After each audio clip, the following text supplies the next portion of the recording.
Pernah gak sih kamu ngerasa capek? Bukan karena banyak kerjaan, bukan karena masalah, tapi karena harus terus menjelaskan dirimu ke orang lain. Karena kamu ngerasa nggak semua orang akan paham kenapa kamu berubah, kenapa kamu menjauh, kenapa kamu memilih diam, padahal dulu kamu selalu ada. Dulu aku pikir semua orang harus menyukai aku. Aku takut salah langkah, takut dibilang sombong, takut dibilang berubah. Tapi semakin aku berusaha menyesuaikan diri, semakin aku kehilangan diriku sendiri. Sampai akhirnya aku sadar, kita nggak bisa memuaskan semua orang, dan kita nggak seharusnya mencoba. Dalam buku Filosofi Teras, karya Henry Manampiring, ada sebuah kalimat, yaitu, kita hanya bisa mengendalikan hal yang berada dalam kekuasaan kita, dan pendapat orang lain bukan salah satunya. Kadang kita terlalu sibuk membenarkan diri, padahal tidak ada yang perlu dibenarkan. Kamu tidak egois hanya karena memilih tenang, dan kamu juga tidak salah karena berhenti menjelaskan. Karena ada kalanya, melepaskan penjelasan adalah bentuk tertinggi dari kedewasaan.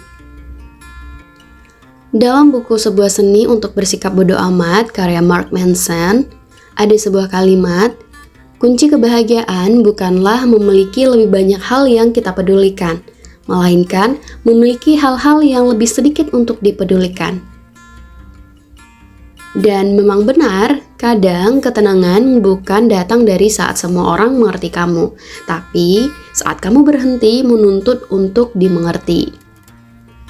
Dalam buku The Courage to be Disliked ditulis, kebahagiaan sejati lahir saat kamu berani hidup tanpa pengakuan orang lain. Artinya, tak semua orang akan paham kenapa kamu memilih jalan yang sepi, atau kenapa kamu berhenti berlari mengejar yang lain.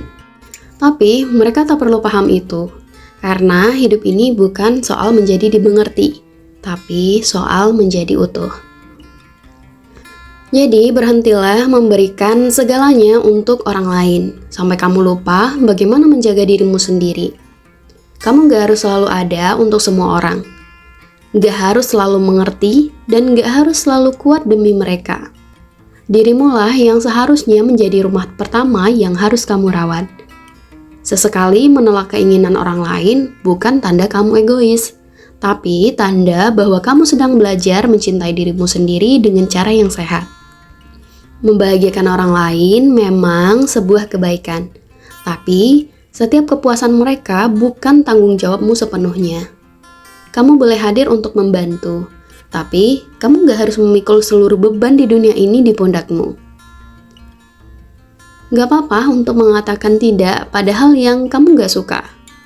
Dan gak apa-apa juga menolak jika kamu ngerasa hati dan fisikmu lelah. Karena kadang, terlalu sering menjadi orang yang gak enakan justru bikin kamu tampak seperti orang yang pantas untuk diperlakukan seenaknya. Dan perlahan tanpa sadar, kamu kehilangan batas antara kebaikan dan pengorbanan diri. Mark Manson pernah menulis, jika kamu terus memberi tanpa memilih, pada akhirnya kamu akan kehilangan arah dari apa yang benar-benar penting. Dalam buku Self-Compassion, Chris Neff juga mengingatkan, menjadi baik bukan berarti mengabaikan diri sendiri. Cinta sejati dimulai saat kamu juga berbelas kasih pada dirimu.